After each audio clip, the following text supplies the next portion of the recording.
الله الذي جعل لكم الأرض قرارا والسماء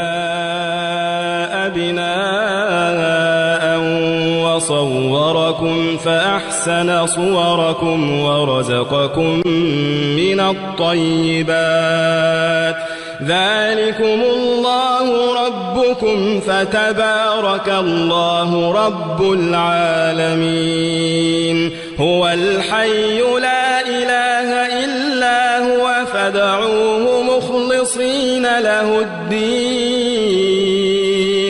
الحمد لله رب العالمين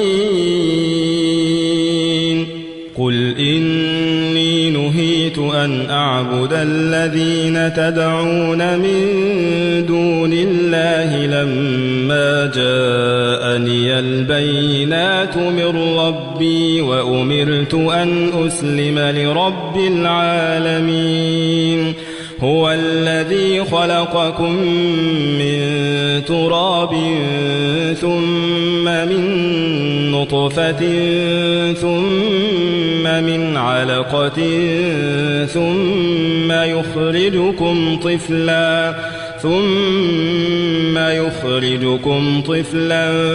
ثم لتبلغوا أشدكم ثم لتكونوا شيوخا ومنكم من يتوفى من قبل ولتبلغوا أجلا مسمى ولعلكم تعقلون هو الذي يحيي ويميت فإذا قضى أمرا فإنما يقول له كن فيكون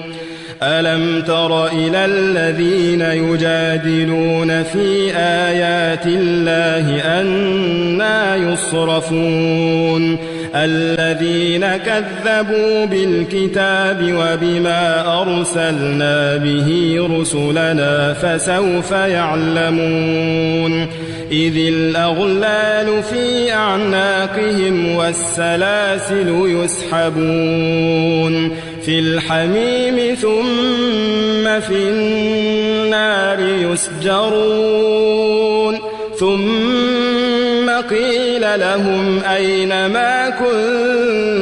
كنتم تشركون من دون الله قالوا ضلوا عنا بل لم نكن ندعو من